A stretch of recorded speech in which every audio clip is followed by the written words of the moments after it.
la ayatil liqaumi yattaqun.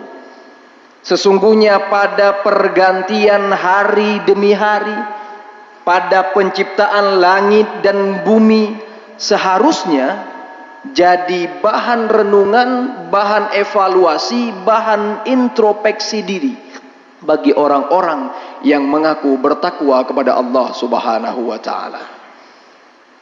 Tapi kalau kita perhatikan akhir-akhir ini, perubahan waktu dan masa ini jangankan dijadikan sebagai bahan renungan, jangankan dijadikan sebagai bahan evaluasi, bahan muhasabah dan introspeksi diri, bahan renungan untuk melihat kebesaran Allah. Bahkan ada di antara kita yang tidak sadar kalau kita sebenarnya hari ini sudah berada di akhir tahun Hijriah. Ada di antara kita yang tidak tahu kalau hari ini kita sudah berada di tanggal 26 Zulhijjah. Ada di antara kita yang bahkan tidak paham tentang penanggalan Hijriah, dan ini sangat miris. Ironisnya, kalau kita perhatikan anak-anak kita, bahkan kita sendiri lebih ikut budaya dan tren dari orang-orang di luar Islam daripada berbangga dengan hal-hal yang Islami, dengan kebiasaan-kebiasaan Islami, dengan kebanggaan-kebanggaan para sahabat. Ada di antara kita yang bahkan kalau ditanya, anakmu yang pertama lahirnya di tanggal, bulan dan tahun Hijriah keberapa? Ada di antara kita yang bingung mau jawab apa. Anakmu yang kedua lahirnya di tanggal, bulan dan tahun Hijriah apa? Kita akan bingung menjawabnya. Bahkan ada di antara kita nyebut Zulqa'edah saja ada yang kebingungan. Nggak tahu Zulqa'edah itu apa, letaknya di mana. Ini hal yang sangat miris. Anak-anak kita lebih hafal Januari, Februari, Maret hingga seterusnya daripada menghafal Muharram, Safar hingga seterusnya. Tidak salah menghafal Januari, Februari, tapi juga jangan sampai melupakan kebanggaan kita orang Islam, yaitu tahun Hijriyah, Muharram, Safar, Rabiul Awal, Rabiul Akhir hingga seterusnya. Anak-anak kita lebih tahu hari besar di dalam tahun Masehi daripada hari-hari besar Islam. Mereka lebih tahu tanggal 18 Februari sebagai tanggalnya orang bercinta, orang jatuh cinta. Mereka lebih tahu hari Valentine. Mereka lebih tahu tentang hari besar di tahun Masehi daripada hari-hari besar Islam. Sangat miris. Bahkan ada di antara kita yang sudah meninggalkan kebiasaan, sudah hilang rasa cemburu, rasa bangga terhadap kebiasaan Islami kita ini. Padahal kalau kita perhatikan di kitab-kitab fikih, penanggalan Hijriyah ini sangat erat kaitannya dengan hukum-hukum agama. Seorang anak itu diukur tamyiznya untuk ditegur salat dan tidak, itu dihitungnya dengan penanggalan Hijriyah.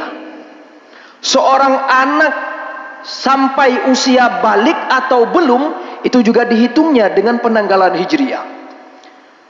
Haid para wanita itu juga dihitungnya dengan penanggalan Hijriyah. Bahkan zakat, baik itu zakat tijarah, zakat yang salah satu syaratnya sampai haul, sampai tahun, itu tahunnya dihitung dengan penanggalan Hijriyah, bukan dihitung dengan penanggalan Masehi.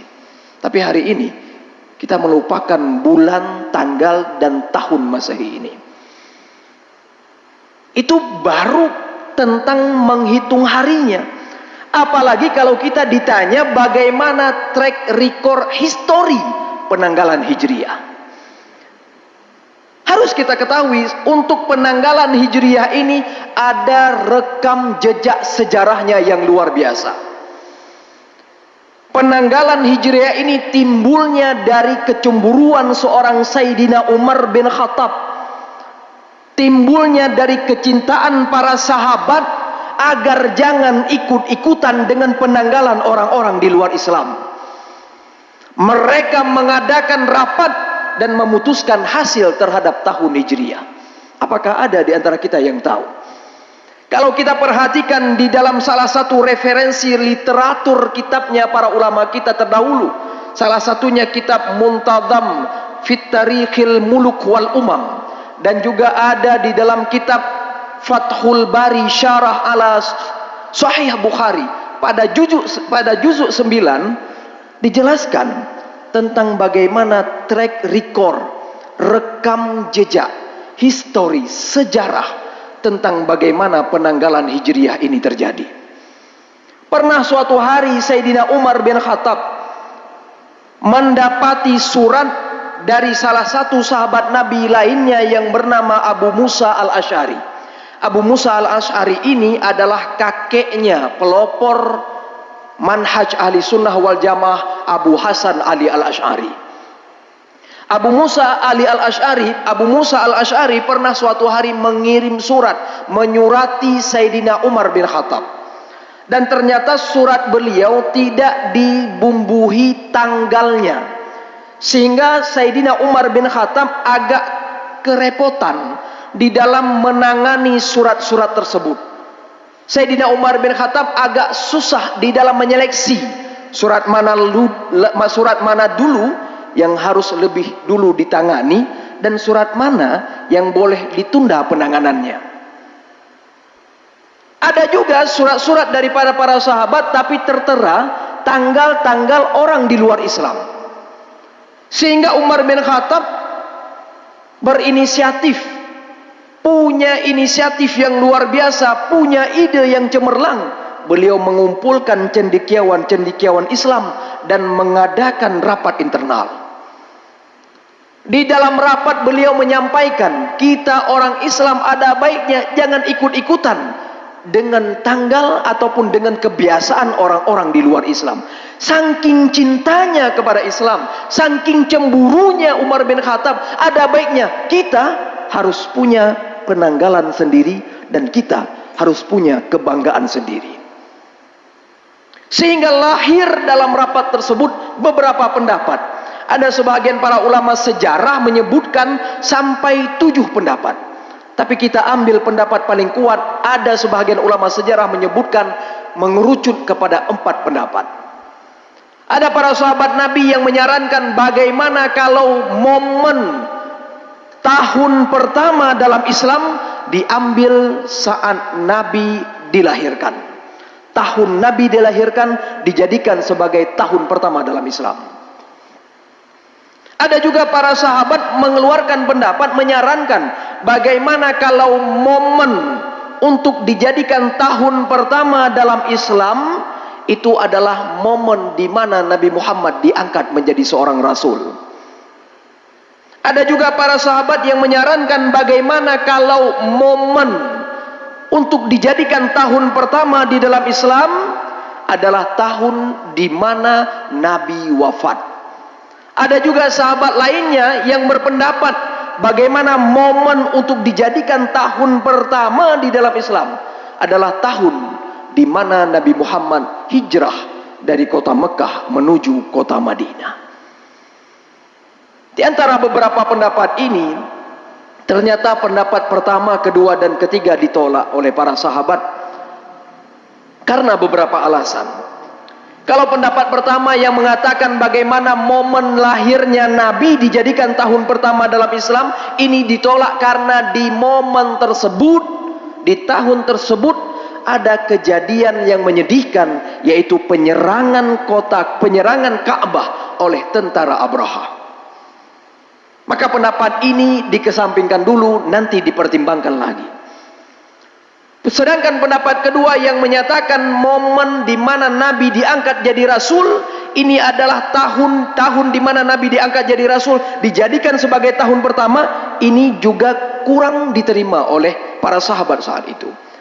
Karena di tahun tersebut, di momen tersebut, Nabi baru menerima wahyu untuk memperbanyak ilmu agama. Baru menerima wahyu pertama, Iqra, memperbanyak ilmu agama. Belum menerima wahyu untuk berdakwah. Belum menerima wahyu ud'u ila sabili rabbik.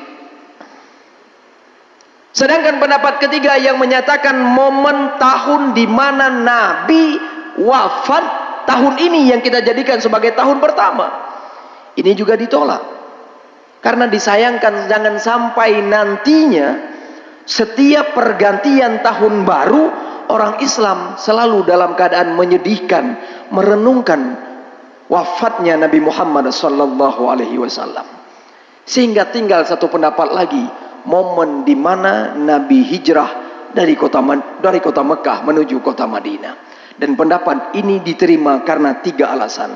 Alasan pertama, momen hijrah ini adalah momen di mana sebagai suatu simbol terbedanya, menjadi pembeda antara hak dan yang batil, menjadi suatu simbol, menjadi suatu bukti kejayaan orang-orang Islam. Disinilah yang pertama menjadi simbol perbedaan mana hak dan mana batil, perbedaan antara orang beriman dan juga orang munafik. Dan yang kedua menjadi simbol kejayaan Islam saat itu, karena Islam sudah mulai diterima di luar kota Mekah, yaitu di kota Madinah. Dan yang ketiga, momen hijrah ini agar setiap pergantian tahun orang-orang Islam bisa selalu menjadikan momentum hijrah dari perkara yang tidak baik menuju perkara yang lebih baik. Karena 3 alasan ini sehingga ditetapkan momen hijrah Nabi dijadikan sebagai hitungan tahun pertama di dalam Islam.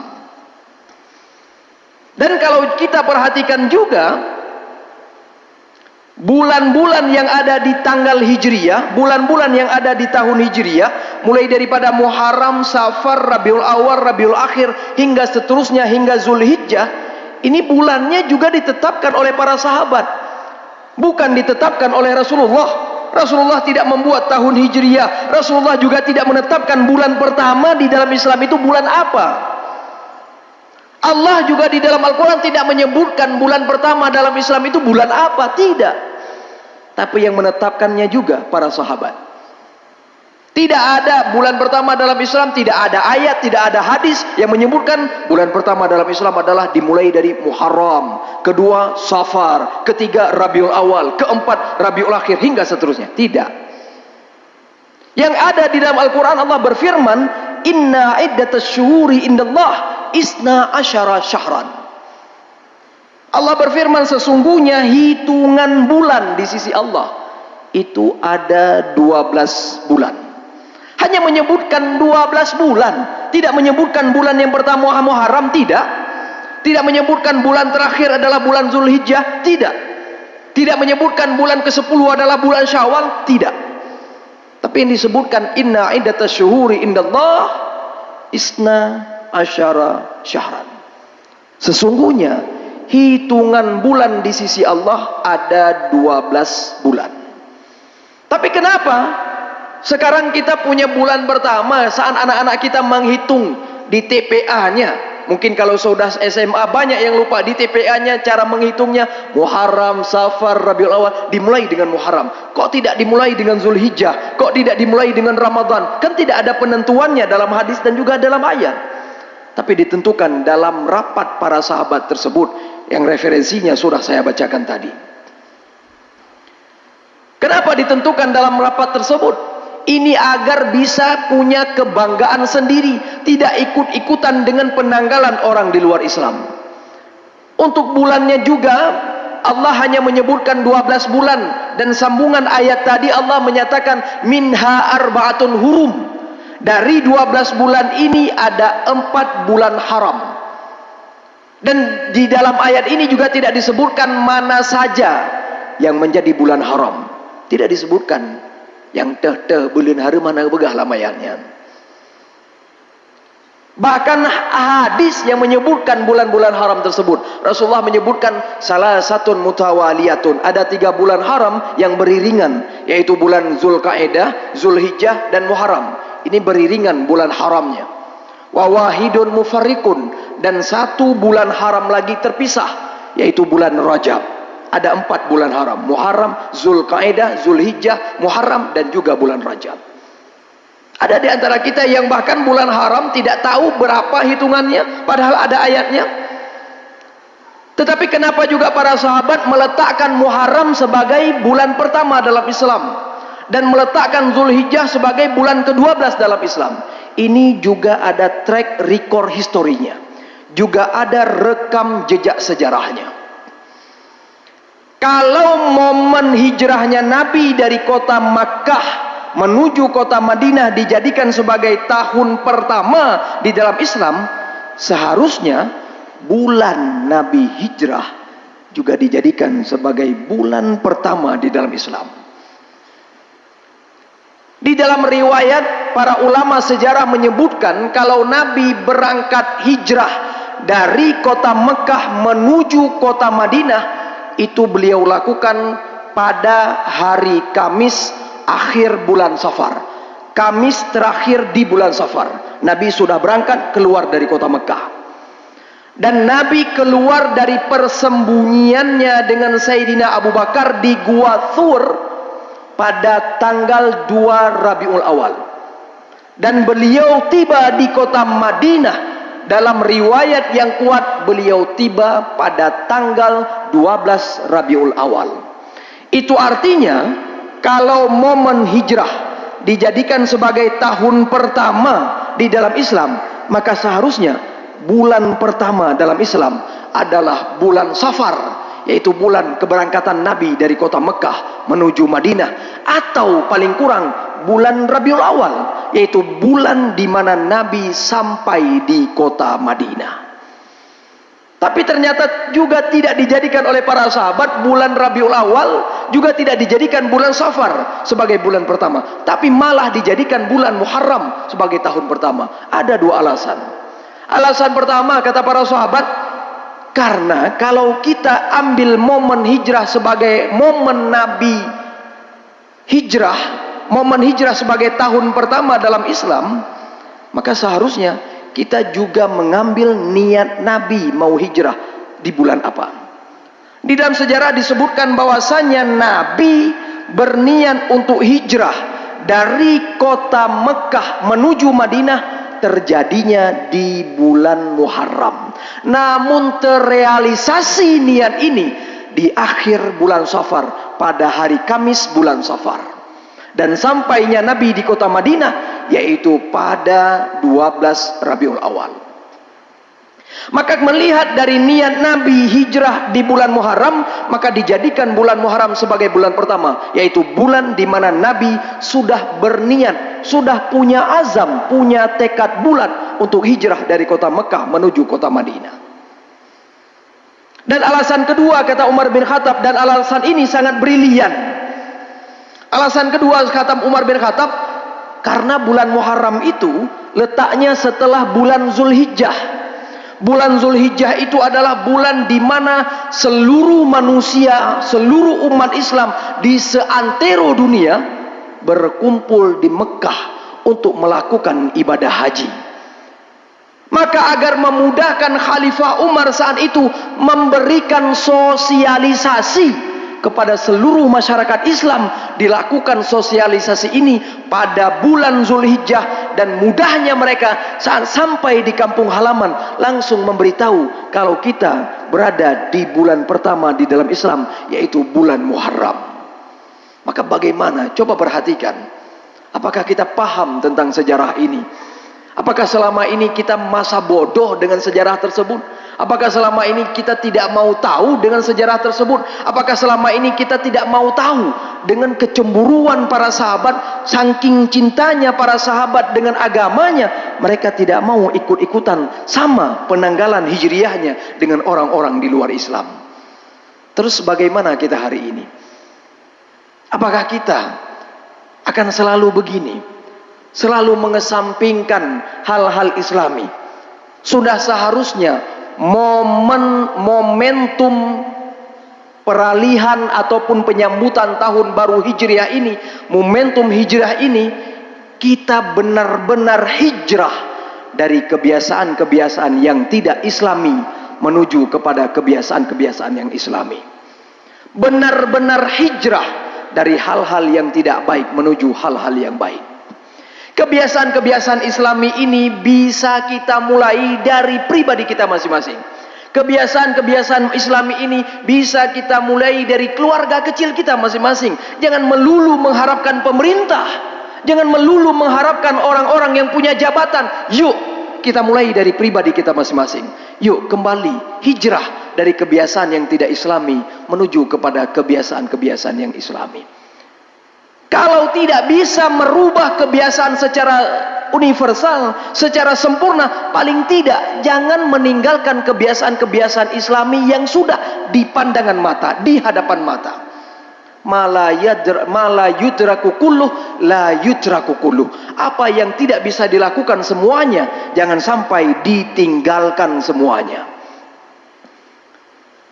Apakah itu kebiasaan islami yang bersifat wajib, seperti sholat fardu misalnya? Ini kebiasaan islami dalam bentuk kewajiban. Ini harus kembali dilakukan. Banyak di antara kita dan bahkan anak-anak kita terbengkalai, tidak terurus salatnya. Kebiasaan-kebiasaan islami lainnya yang bersifat wajib seperti menutup aurat. Coba kita perhatikan selama ini, khususnya di daerah kita, Kabupaten Pidi. Kalau dulu penceramah-penceramah sering ngomong kepada para wanita, ke ane-ane ineng, sok pakaian ketat ataupun nampak aurat. Tapi hari ini realitanya bukan hanya perempuan, banyak laki-laki yang pakai celana pendek, bukan hanya sekedar nampak lutut, tapi juga bahkan nampak paha. Apakah ini kebiasaan islami? Bukankah kebiasaan islami yang wajib kita lakukan adalah menutup aurat kita, baik kita laki-laki ataupun perempuan? Menjaga aurat kita di hadapan orang yang bukan mahram, bagaimana aurat kita? Di hadapan orang yang jadi mahram, bagaimana aurat kita? Di hadapan wanita yang di luar Islam, bagaimana aurat kita? Bukankah ini sudah mulai ditinggalkan kebiasaan Islami yang bersifat wajib? Ataupun kebiasaan-kebiasaan Islami yang kecil-kecil, yang sederhana dulu. Misalnya masuk masjid dengan kaki kanan, ini kebiasaan Islami yang sudah mulai ditinggalkan. Masuk WC dengan kaki kiri, makan dengan tangan kanan, sebelum makan mengucapkan bismillah, sebelum minum mengucapkan bismillah, sesudahnya mengucapkan alhamdulillah. Bukankah ini kebiasaan Islami yang sudah mulai ditinggalkan? Bahkan kalau kita baca kitab Riyadhus Shalihin pada bab makan dan minum, maka kita akan mendapati adab-adab makan dan minum yang sangat banyak. Bahkan terheran-heran, sangat banyak adab-adab makan dan minum yang tidak kita ketahui. Bahkan sahabat Nabi saking cintanya kepada Nabi, itu kalau makan, karena Nabi merintahkan kalau makan ada baiknya dimakan sebelah kanan dulu, maka sahabat Nabi juga makan di sebelah kanan dulu. Sampai kalau makan semangka, ada sahabat Nabi saat makan sebelah kanan, saat tinggal setengah lagi, mereka membalikkan buah semangka ini. Kembali boh timonnya untuk gepajuh kembali dari belah nun, karena punya gepajuh juga lagi yang takut dari nun sehingga kuwi ya. Tapi kebalik agar bisa mengawali lagi dari sebelah kanan, saking cintanya para sahabat terhadap syariat. Tapi kalau kita nggak pernah memperdulikan mau makan dengan kanan, mau makan sambil berdiri, mau makan sambil berlari, nggak masalah. Ini hal yang sangat ironis. Kebiasaan Islami lainnya dalam bersifat yang bukan wajib, seperti menyambut tahun baru. Anak-anak kita lebih tahu menyambut tahun baru Masehi daripada menyambut tahun baru Islam. Seharusnya tahun baru Islam juga harus dibuat seremoni penyambutannya.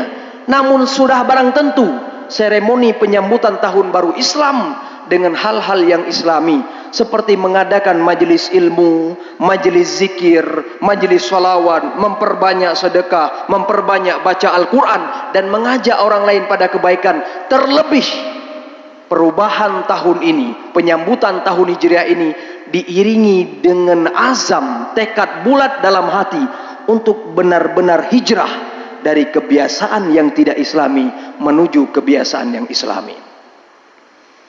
Salah satu kebiasaan Islami lainnya yang bisa dilakukan untuk menyambut tahun baru, yaitu di bulan Muharram nantinya, adalah memperbanyak ibadah puasa. Karena di dalam bulan Muharram adalah salah satu bulan yang disunnahkan untuk berpuasa.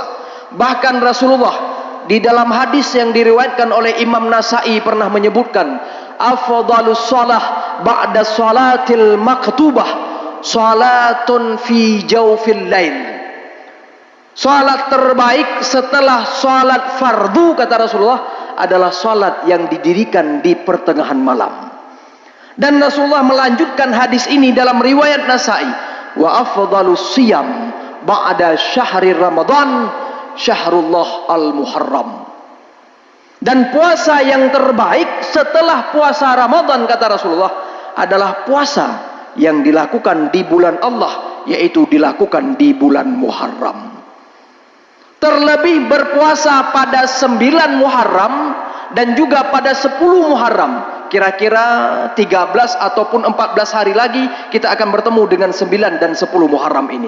Lebih-lebih berpuasa pada 9 dan 10 Muharram ini sangat dianjurkan. Kalau dalam bahasa agama, dalam bahasa syariat, puasa yang dilakukan pada 9 Muharram ini disebut dengan puasa Tasu'a, dan puasa yang dilakukan pada 10 Muharram ini disebut dengan puasa Asyura, diambil dari derivasi kata Asyrah yang artinya 10 Muharram. Kenapa ada puasa 9 Muharram? Ini juga beranjak dari hadis riwayat Imam Muslim.